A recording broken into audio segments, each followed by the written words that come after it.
This is Terrible at Fishing with your host, Michael Ruffino, a show to help you catch your next big one. This is Michael Ruffino from Terrible at Fishing with your weekly fishing report for the Klamath Basin. The waters are warming up nicely. We're starting to see 60-degree waters. And that means the trout don't like 60-degree water. They like to dive deeper and they like to stay in the 50s. So these are cool fish. So you're going to fish deeper this week. And as the fish, like trout, are going to be diving in about 20 feet of water, you're going to be using a water bobber and you're going to be using power bait in order to catch them. But there's plenty of trout in all the lakes, both Lake of the Woods, Fish Lake, Willow Lake, and other lakes are showing really good catches of rainbow trout. And this means that the lakes are inverting or switching from cold to warm. So the cold water that was on top is going to the bottom and vice versa. And the warm water fish are coming to the top. A great way to catch smallmouth bass this time of year is going to be with a small crankbait. Go finesse and catch those along the rocky bottoms of the shallower waters at the lakes. As for the largemouth bass, again going with a bigger bait, a crank, a rapala, or even a jerkbait will give you better catches.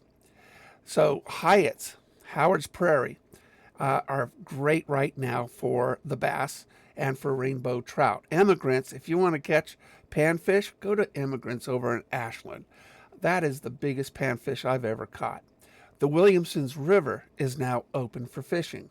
That is one of the most beautiful settings that you will put a boat or a kayak or just fishing from the bank.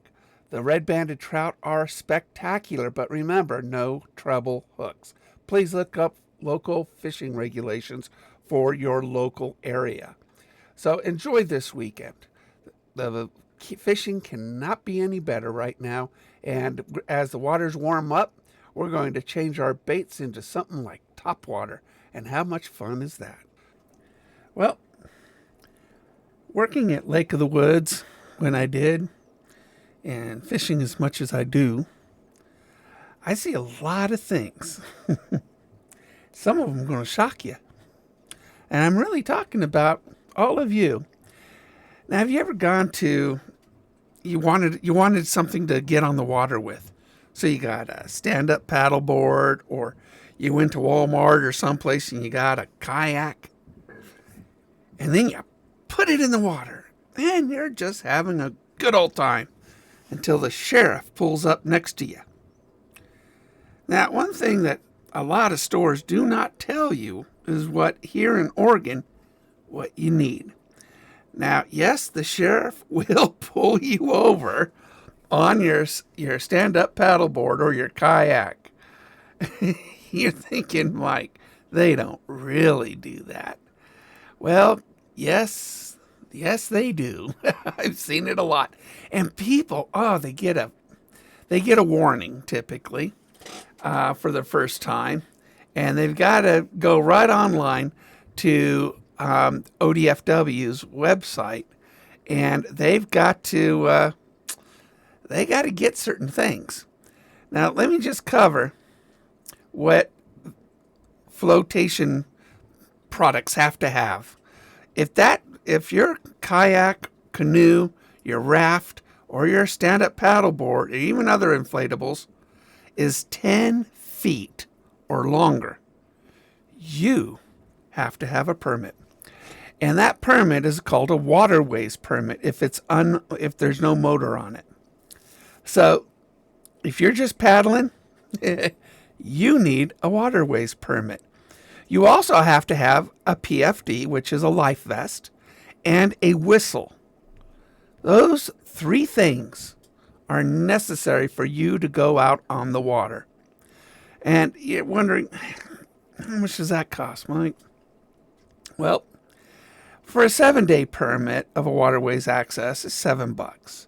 But for a year, it's $19. Or 2 years, it's $32. I usually do the $32 one when I was using my kayak. Now I have a boat, and it's a little bit different for boats. But this is like one of those things that when people, they buy a gift for somebody else, and they go out and then they get pulled over by the sheriff when they're having such a good time out on the water. You really don't. You really don't want to. You don't want to get pulled over by the sheriff. Now, the sheriffs, they're really good people. They really are. I've seen them do some wonderful things. They've saved me twice. There's unfortunately there's not a lot of sheriffs out on the water here in Klamath County, but if you're going to enjoy the waters, I remember, was it last 2 years ago? It was 2 years ago, because before I got my boat and before I almost died on my kayak, I was here on Uwana, and I see Darren.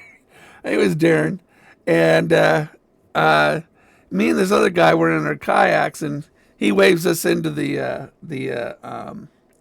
launch, and so I had everything, so I didn't. And you get a sticker if you have everything. We love stickers, don't we? We loved them since childhood. So those are things you got to be very aware of when you go out and you buy something fun, like a kayak, raft, canoe, or whatever. Even if it's not motorized, if it's 10 feet or bigger, which pretty much they don't make them 9 feet 11 inches. I'll just tell you, it's the weirdest thing. If they went 9 feet 11 inches and trimmed off an inch, here in Oregon, you'd be okay, but it's just not the way it goes. So when you go into the water with some kind of craft, whenever you remove your boat or your raft or kayak, whatever it is, make sure you rinse it off really good. There's something called cross-contamination between lake to lake when it comes to species. It could be a mussel, could be plant life. It could be lots of different things. And you want to make sure that you don't cross-contaminate, bring something from Uwana into Lake of the Woods. You really don't want to do that. So you need to clean your vehicle or, your craft really well. Scrub it down, rinse it off, and then you can take it into a different waterway. So there are certain areas, there are inspection stations actually set up throughout the state. And the one for Klamath Falls is over at the Midland Rest area. So that one is actually set up right now, and you can have, them, inspect it. But if you do a good enough job, you don't need to go over there. People that come in from California, and that's one of the reasons why it's at the Midland Rest area, when they come in from California, the last thing we want is something cross-contaminated from a California lake, over into one of our lakes and vice versa. So you want to make sure that the watercraft is removed of all things and clean before moving it from one waterway to another waterway. So that brings up something else. It's called invasive species. And that could be plant life, but it also can apply to fish. So I know, it's crazy. So the Lake of the Woods, since I'm there a lot, and we talk about that lake a lot, it has quite a few invasive species. Now, one thing about Lake of the Woods, in 1955, it was completely sterilized because it had a huge overabundance of suckerfish in it, and it was just choking off the lake. So they put an organic poison in it for the fish, and it killed off every fish in the lake. Well, after that, then they started to stock it again. Now, so technically, we don't know what the original fish, if any, were in Lake of the Woods. We really don't. The first census, I think, was in 1942.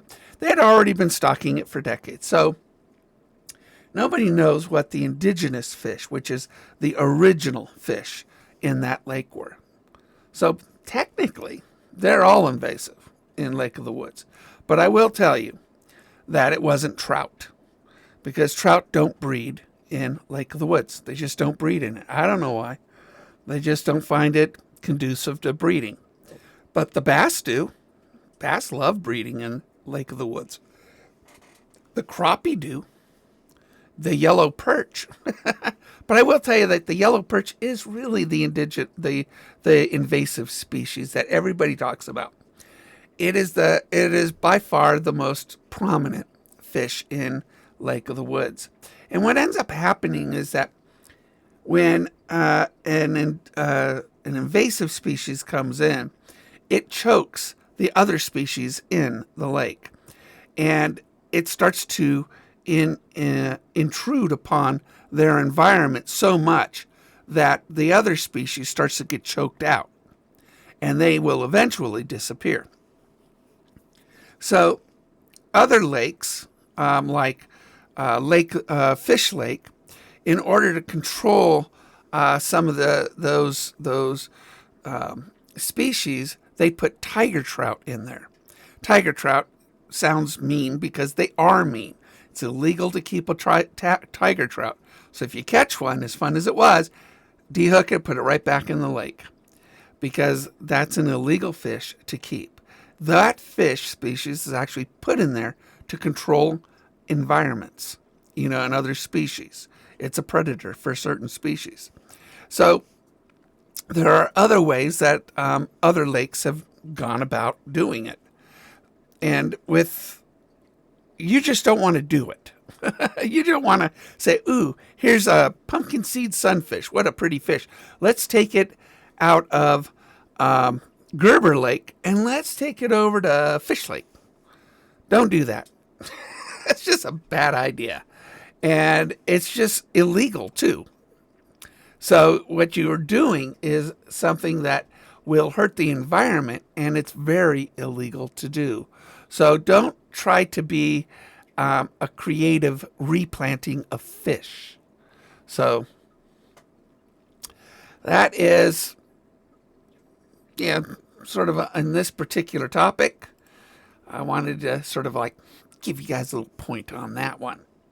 But definitely when you buy a kayak, as fun as it is, and it's a lot of fun. I used to go kayaking 10 hours a day. But always wear your life vests. I don't care how good you can swim. And, in my day, I was a fantastic swimmer. I could swim miles upon miles. I mean, I was raised near the ocean. So, I mean, we were basic we were aqua boys at the time. When you hit cold water, it'll just zap you. That's why when I almost died, that was 39-degree water. And at best, you can swim maybe 2 minutes. But because of my lung issues, I couldn't swim at all. And I was in that water for 40 minutes. So my PFD, hats off, I had it on. I had my PFD on, which is a personal flotation device. PFD stands for personal float. It's your life vest. Make sure that you're wearing it. And any children, 12 or under, have to have it on. When they're on a boat, a SUP, stand-up paddleboard, or a kayak, the children must be wearing a life vest. Please, take care of the children. Sometimes they paddle out there and just a minute, and you look out there and there's your kid out in the middle of the lake. So please, let's take care of the kids. Better to be safe than sorry. This week I was able to interview a guide that I personally used back in March, Shane Blair of Blair's Guide Service, or Rogue Bay Fishing. In this interview, I asked him several questions, and I think my viewers would really appreciate. So let's listen. All right. Well, I wanted you to I just want, I had such a good time with you. And, Bill was great. The fact Yep. that you cooked a steak on your boat was Yeah. awesome. Yeah. So, um, how long you been doing it for? So, in terms of, Mhm. what I would call professionally full-time guiding, this will be my 7th year of just dedicated to solely guiding year round. Did it several years prior to doing it professionally part-time. That was kind of it was a foot in the door as well as, get a feel for things and see if this is truly what I wanted to commit to before I resigned with previous employment to chase uh, fish around all of Southern Oregon. Um, since the time I was 4 years old, it was a dream to be a full time guide. And, it took some time in terms of maturity, financial, uh, life itself and growing, um, to where mentally you can go out there and do it day after day and perform at a professional level within your customers. And one of the biggest things that I've learned through the deep roots in the fishing industry and the guiding industry that I've been, born and raised around is the respect of your peers, the respect of your senior guides, the respect of, not just the senior guides, but the guides that are around you. Um, Something that I've always watched is the people who are truly successful at guiding are standout people to their customers and the fishermen around them. And I don't mean this as in, um, you know, you don't want to lower your catch rates to make friends, right? Because that's something that happens. Everybody who's been around dislikes when you show up to their home river or you're fishing their favorite hole. There's a certain amount of etiquette that comes into being aggressive, and that's something that my dad taught me. When I first started guiding full time on the Chetco, you know the the locals don't like you being a part of the program, but at the same time, you're out there to provide, to give a good experience to your customers, and sometimes you got to get in there and get after it. But the biggest thing is don't lose sight of the respect and truly the culture. These men and women that we fish around on the regular have done this for 35, 40, 45 years. um, so that's something that I really want to teach to people that are trying to get into guiding is don't go out there and just say that you're going to do me. And that's something that we encounter, myself, being a younger generation of what I would call professional guides. There's fellow guides that are all about just doing them, run their own program. Um, you lose a network of wisdom as well as respect amongst those that you fish around. And I don't know about you, but I like to go out there on the water and not have to look over my shoulder about who doesn't like me because the way that I fish or the way that I talk.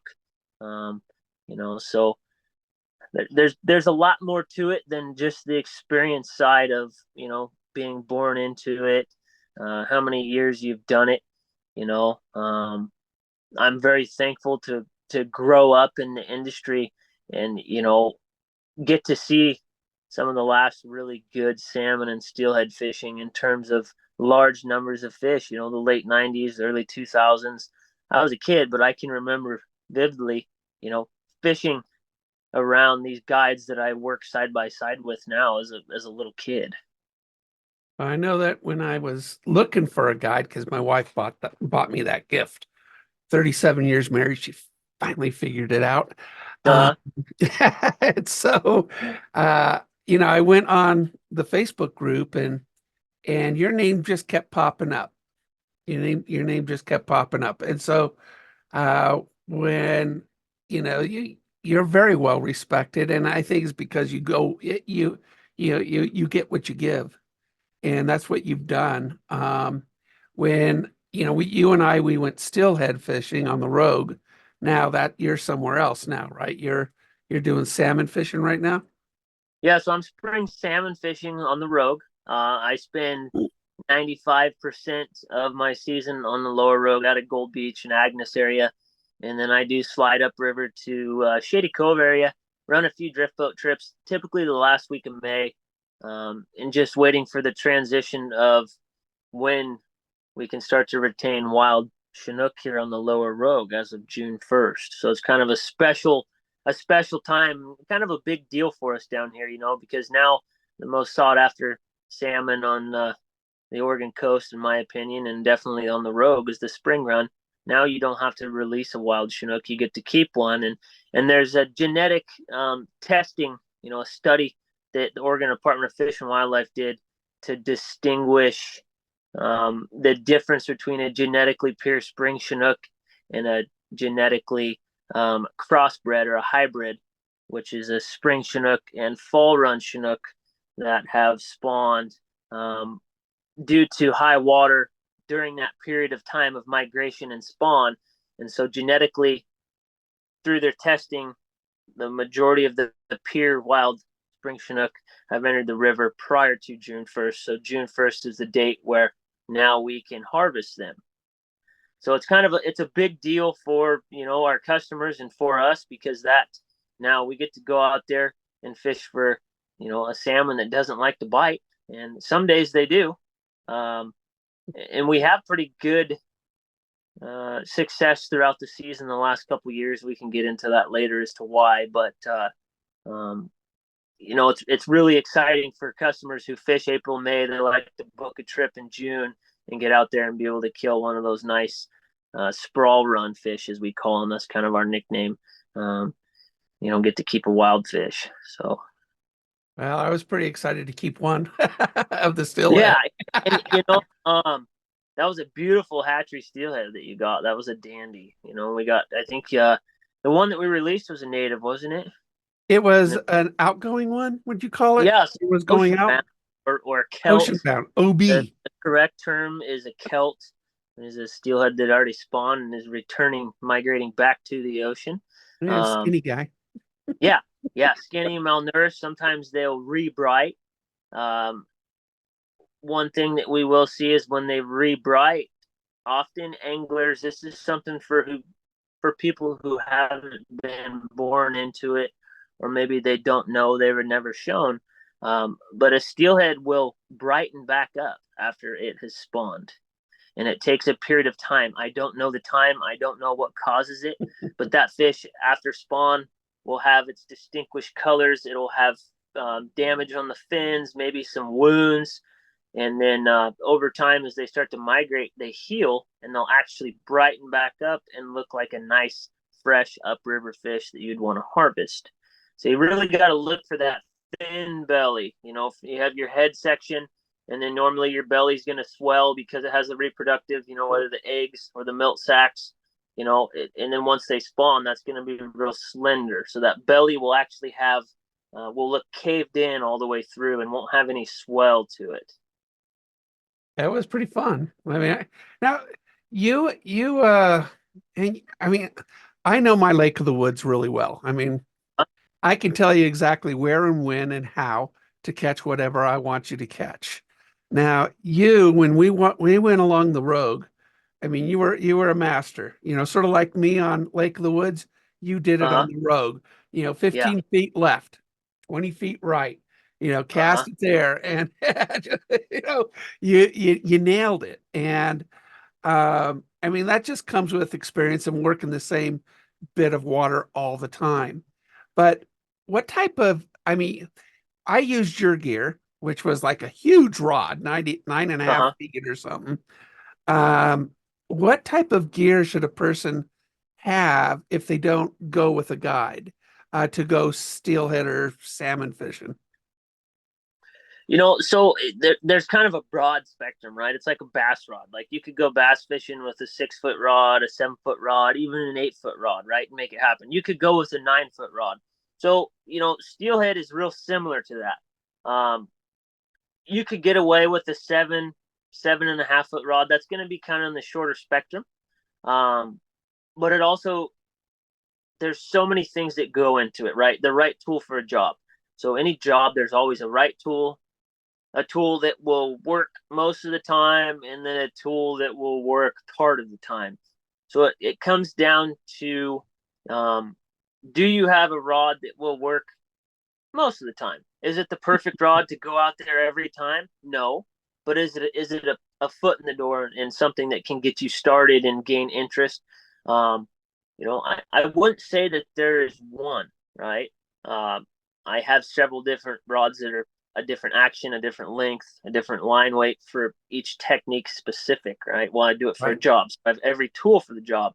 Now, if you have a 6.5, 7, up to a 9 foot rod, a medium light, medium action, so a line rating would be a 6 to 10, a 6 to 12, an 8 to 12 pound rating. I've even steelhead fished with a 10 to 20. That's a little on the heavier side, but depending on the manufacturer, you're still going to have that soft tip to feel the bite or the action of your spinner, or if you're drift fishing, to feel that weight, whatever you're using, slinky, pencil lead, bouncing Betty. There's so many things now to feel the bottom. Now, I would say that the biggest thing that you don't want a rod that is too heavy of an action, too Sure. stiff, right? So that tip is so stout that you tap the bottom and there's no sensitivity to it. Right. When you have a softer rod, you're going to have your sensitivity as it rolls Yeah, my along the. tip was going nuts. Yeah, constant read. So you're building a picture in your mind of what the bottom looks like through what your rod tip is doing and also what you feel. Now, steelhead fishing is super important feel, right? The sensitivity of your rod, the kind of line you're running, and then it goes into which technique. Um, for somebody who's just getting into it, I wouldn't get into the weeds too much of which line. Now, a good line rating for steelhead is going to be 8 to 15 pound test, right? You start to get under 8 pound, 6 pound test will break very often. I have ran 6 pound tests for summer and fall steelhead. You really have to play that fish. Eight's going to tap into, be able to fight them a little bit more, and then also maybe not worry so much about a line shy fish. A good all around number is going to be a 10 pound test, right? So if you got a 7 to 9 foot rod with a medium to medium light action, you have 10 to 12 pound test. Ideally, not a high vis line. You want a clear or green monofilament, not a high vis. If you're going to go braided, same thing. You don't want to go high vis. If you do have high vis braid, you can add, a 4, 5, 6 foot top shot, a monofilament or fluorocarbon tied onto that to give you a little break from that high vis line. Um, in Now, terms of reels, what was that? oh, you recommended the fluorocarbon P line tactical, and I love that line. Yes. Yeah. So I'm gonna get, that's something. Like I said, it goes back to your average person that wants to just go out there and steelhead fish, right? So you can you can upgrade to you can go to fluorocarbon. I'm out there doing it every day, day after day. Um, Over time, you try 10, 15, 20 different lines that you got a couple that you like, you got a couple that no way will I ever use those again.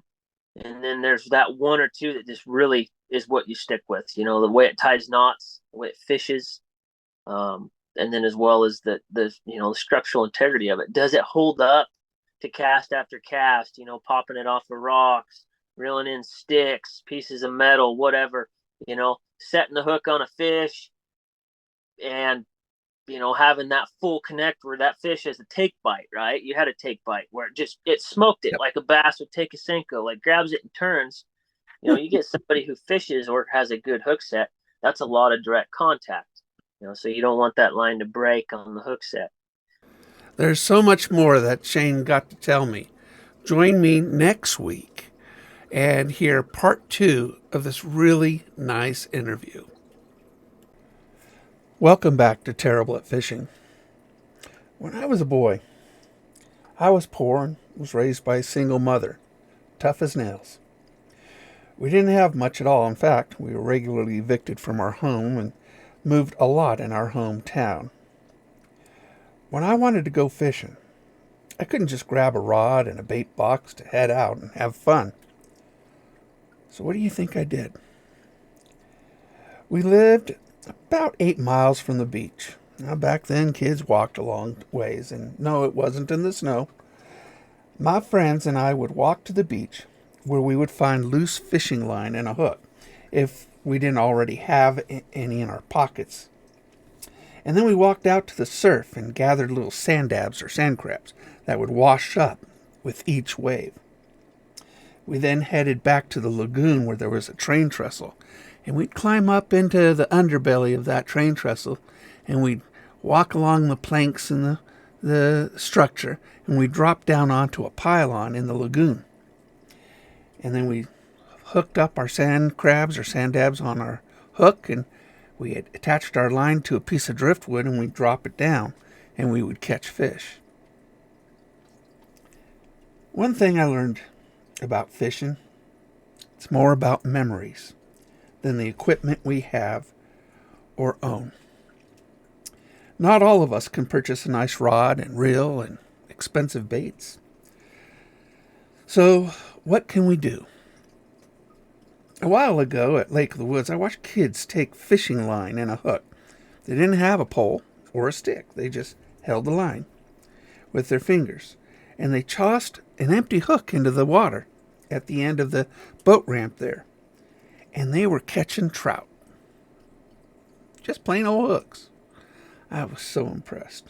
I was so proud of them to take the love of fishing into such a basic method. So, we have great bait in our homes already.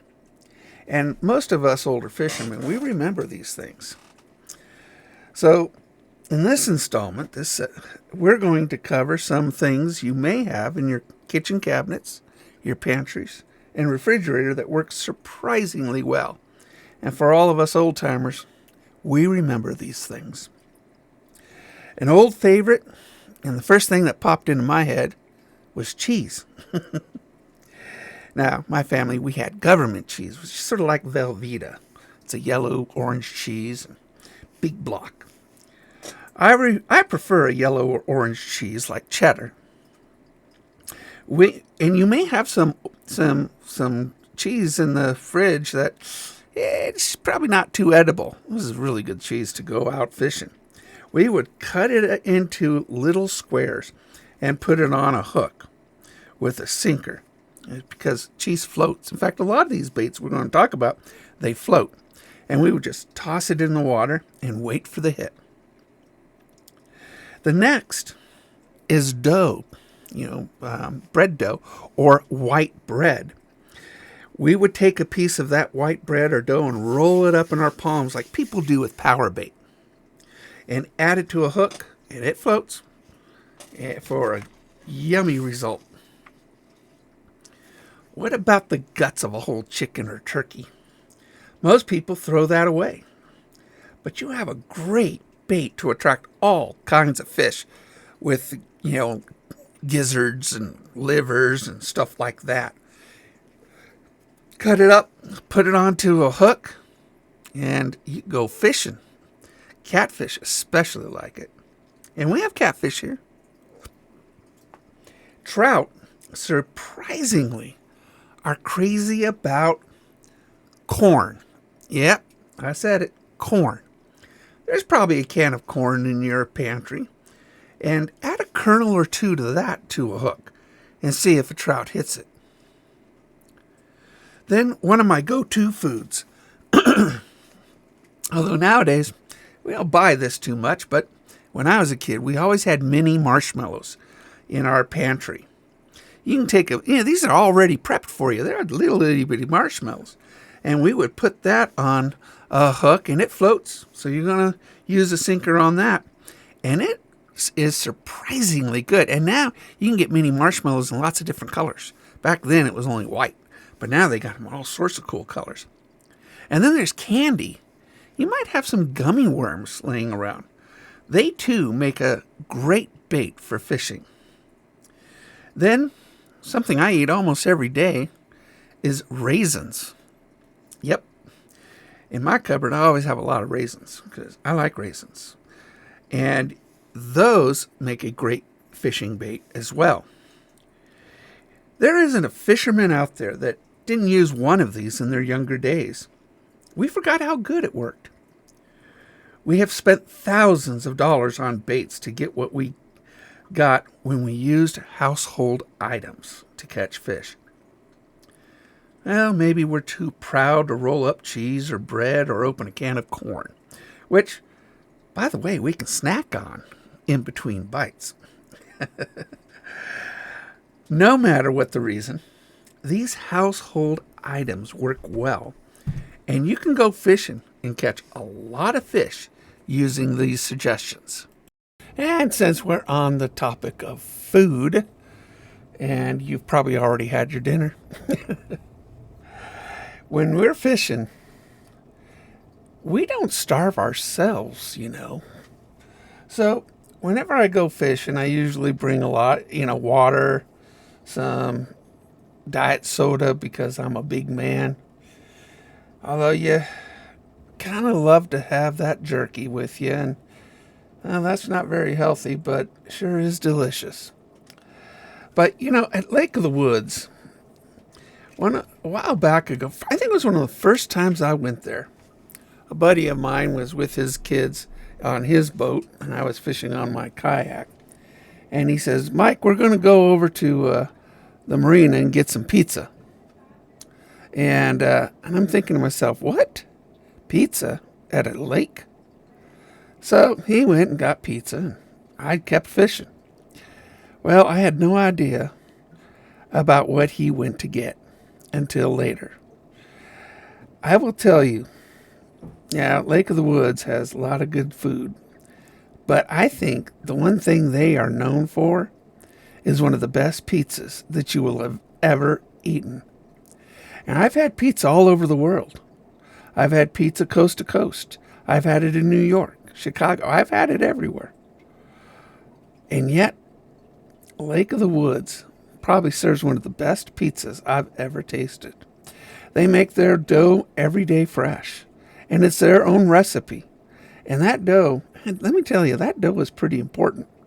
When you bite into a piece of pizza, you're eating dough too. That is the foundation of a great pizza. And another nice thing about Lake of the Woods too, this time of year, the weekend festivities really pick up. When was the last time you sat outside with your family in a beautiful setting and watched a family movie? That happens every Friday night this time of year over at Lake of the Woods. Friday night at dusk, they project a family-friendly movie on the big screen on the general store. And you sit out there, and it's got the fire going. You can buy popcorn. That's beautiful. Just absolutely fun for the kids, and it's just a nice family evening. And it don't cost you nothing. And then on Saturday, if you want to go on a good date night, there's a great date night on Saturdays. This time of year, they have a live band. They have an incredible barbecue. Okay, now next to the pizza, the barbecue's really, really, really, really good. And they serve, I think, 4 different items. They have chicken. They have pulled pork. They have ribs. And something else. Chicken, ribs, pulled pork, and something else. Oh, tri-tip. Tri-tip. And how can I forget tri-tip? That's what I get all the time. But my favorite thing there is the cornbread. Oh, you really should try the cornbread at the barbecue. I almost get the tri-tip just so I can have some cornbread. It is so, so good. And for the money, I think it's $20 or well, I don't know what it is, but whatever they charge, it's you get to dance, have an outdoor concert in a beautiful forest, and eat all for a few bucks or whatever they charge you. You really, really need to check out Saturday nights at Lake of the Woods. I think all that starts at 4 o'clock in the afternoon. And then Sunday, I know, they have live entertainment at the lodge as well. So you really, I mean, we're in Klamath Falls, but within a half-hour drive or so, we have one of the most wonderful weekends you can ask for. If you want to take the whole family out on Friday night, you want to take your loved one out on Saturday night, it's really a lot of fun, and it's really good food. But I will tell you, whenever you go fishing, you really got to have a slice of pizza. Really got to have a slice of pizza. And they sell them by the slice most of the time. And then, of course, the whole pizzas. I mean, we pay that much for a whole pizza here in town. I think they're pretty reasonably priced for their pizzas, too. So I would suggest that. And once in a while, you know, they got some pretty good cider as well. So I enjoy it. But when I go fishing, well, you can tell by my size, I like to eat as well. And I think each lake, I would like to focus on some of their cuisines. I told my wife I wanted to be a food critic as well as a fishing critic. And she looked down at my belly and she says, I don't know if you can afford to be a food critic. I go, well, that's good indication that I am a food critic. So, so next time you're at Lake of the Woods, whether it be on the weekend or whether you'd be fishing during the week, they got good servings there. I think it's something that y'all ought to check out and see what you think about it. Well, we've covered a lot in this little segment. We've covered what fish like to eat. And what fish like to eat is something that we probably have around us. And then we talk about what we like to eat. Who doesn't like pizza? Or barbecue? So, you know, food is something that all life we share. Some of us, like me, I don't like okra. Some others do. Yeah, it's like the one thing I don't like. But the fish, it is amazing. When you take something out of the fridge or out of the cupboard, put it on a hook, fish tend to gobble it up. It's kind of a neat little phenomenon. You know, a quirk of nature. And then there's us. I love the environment of a lake, don't you? But when the lake also has amenities, you know, like good food or a good store that I can get a drink, a soda pop, and I can get, you know, maybe some popcorn or something like that, or even some baits.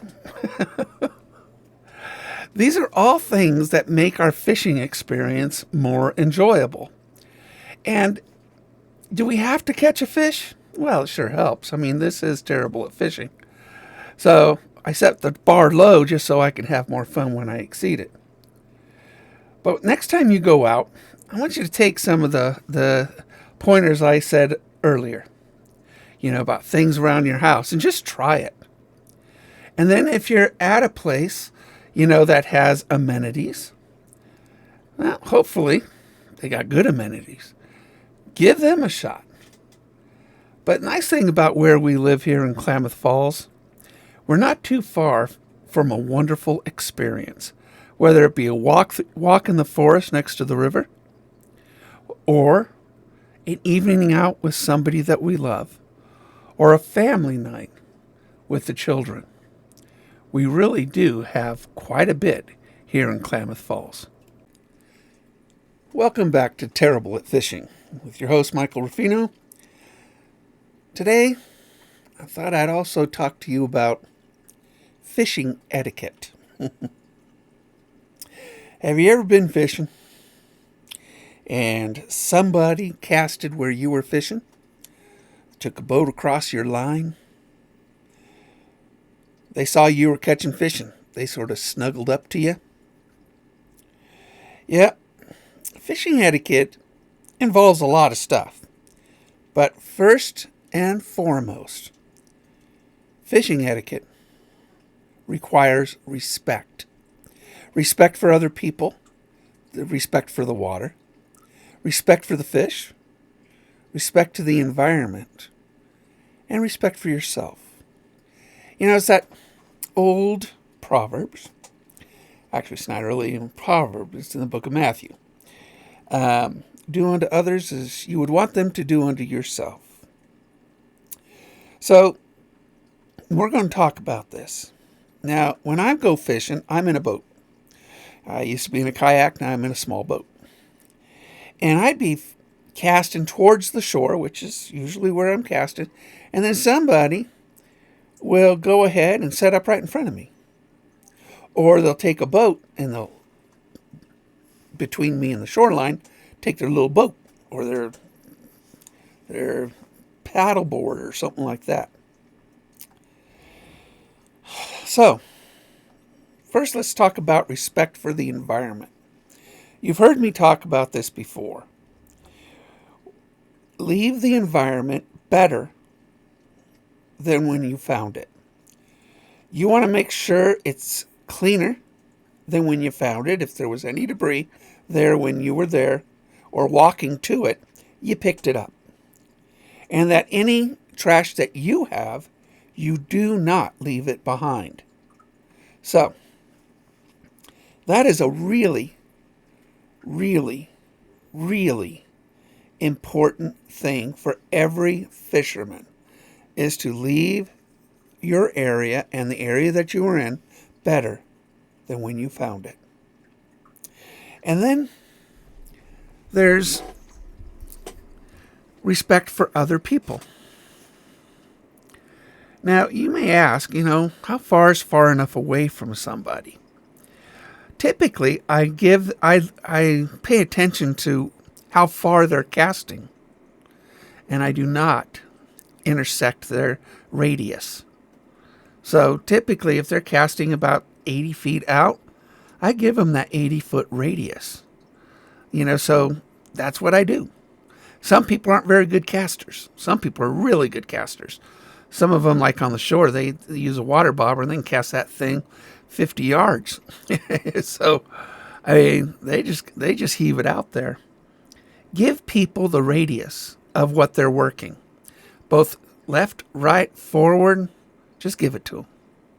And if you see them, if you're on a kayak or something, don't cross their line or their casting area.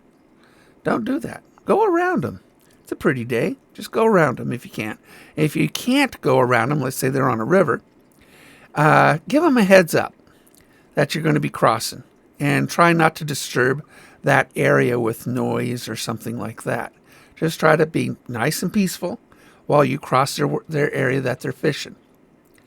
So usually if you communicate to somebody and I ask them, which way are you casting or where's your line? They'll tell me and I go around it. That's respectful. And really, they appreciate it. They'll usually say thank you to you. And then there's respect for the fish. How do you respect a fish? I know. Well, the fish, they live there. So you don't want to, if you see something in the water, or if you think about putting something in the water besides a hook, think twice. But try to clean up. I use my net to clean up the waterways quite a bit. And then when I get back to the ramp, I just take it and I throw it all away.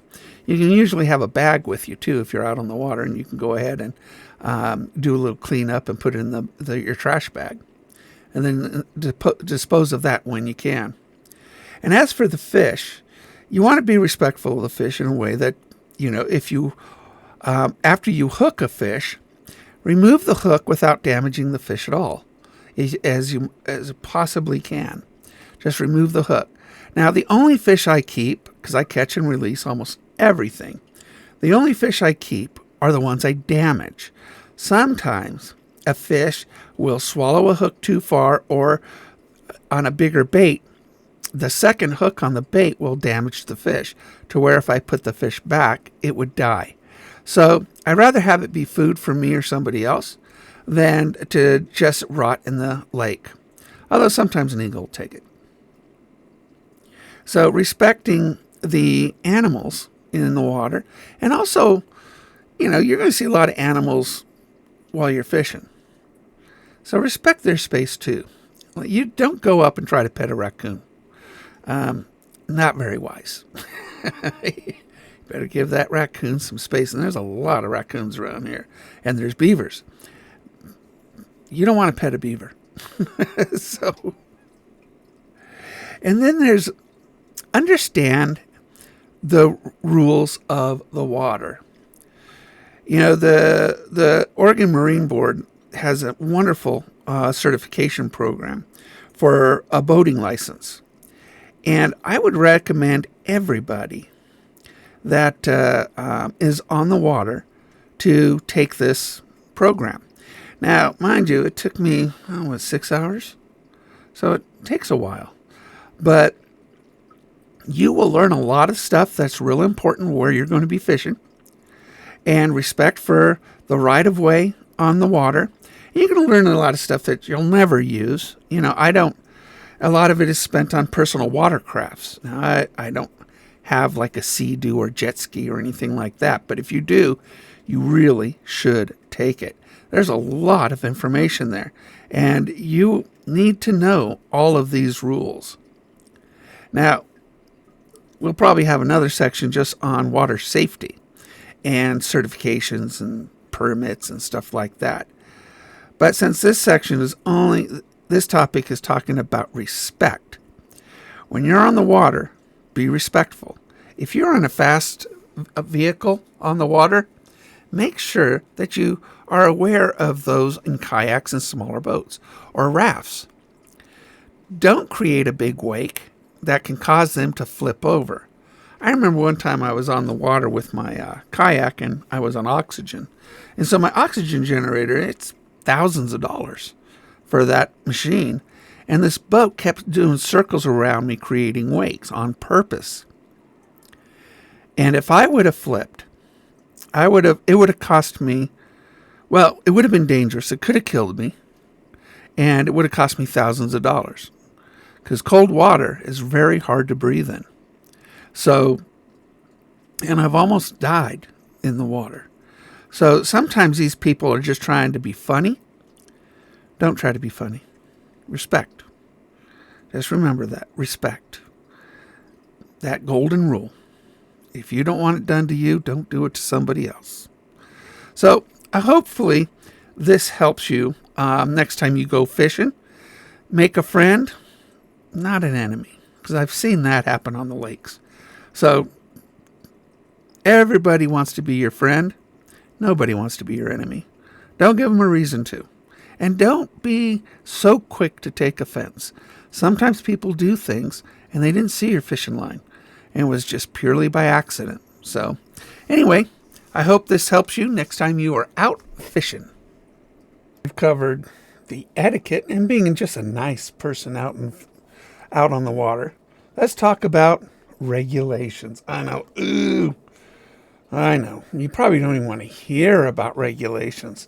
But a lot of people, when they go fishing, they don't understand how many fish they can keep, how big, how small, things like that. So we're going to talk a little bit about some of the common ones. So let's talk about trout, because that is one of the number one things people here in Klamath County love to fish for. What is the limit? Well, you're allowed 5 per day, or 3 with 3 daily limits in possession. So 5, you catch 5 trout, that's your limit. Don't be caught with more than 5 trout. And how big should they be? At least 8 inches. Now, you're only allowed 1 trout over 20 inches in length. So be aware. I mean, if you catch a bigger than 20 inches, good for you. But you can't have more than one of them. Rainbow trout over 16 inches are considered steelhead in streams. Did you know that? So salmon under 15 inches are considered trout, except coho salmon, which are always considered salmon regardless of size. So there is no limit on size or number of brook or brown trout in streams, unless noted in any exceptions for that area. Let's go over to my favorite category, which is bass. You are allowed 5, just like the trout, 5 per day. If you're, except for streams, if you're in streams, there's no limit. No more than 3 bass over 15 inches in length in lakes. Remember that. No more than 3 over 15 inches in length in lakes. Personally, I would hope that you would put it back after you measured, weighed it, and took pictures of it. There's no minimum length in streams. Angling is restricted to artificial flies and lures in streams above tidewater. So that's from May 22nd to August 31st. Now, there are some exceptions, but you got to look at the local things for that, the local regs for that. Now, let's talk about panfish, bluegill, crappie, sunfish, yellow perch. Okay. Oh my goodness, yellow perch. Carp, chubs, things like that. There's no limit for these. You can catch as many as you want. Now, I'll tell you, crappie is a delicious fish. There's no minimum length, although the smaller is harder to clean. So you can fish these year round. And in streams, you can have a good old time with them. So that is probably the majority of our fishing in the area. Now, I will give you a little tip here about live baits. Yes. Are you allowed to use live baits? Well, besides a worm, the answer is no. You can't use live baits. Can you use bait that you caught in that river or stream? No, not if it's alive. Okay. Live fish, except live non-game fish, may be used in the ocean, bays, and tidewaters, but when it's taken from the same waters, but not in inland waterways. Okay, that's only for the ocean. Goldfish, that's a no-no. They cannot be used. Live crayfish, new. Oh, wait a minute. You cannot use live crayfish or live leeches. So, really, really important. You can use dead fish, preserved fish, parts of fish, and shellfish. Fish eggs may be used as bait. But if it's alive, no. The answer is no. You cannot use it. So make sure that you follow these regulations. Remember, too, about hooks. There are some water bodies that don't allow for treble hooks. So the Williamson's River is open right now. And I would suggest everybody try fishing the Williamson's River because it's magical. And the red-banded trout are absolutely wonderful. And I always catch and release, try to dehook them in the water or not out of the water too long. But use a single hook. Do not use a treble hook in the Williamson's River. So that, I think, should cover, most of our fishing.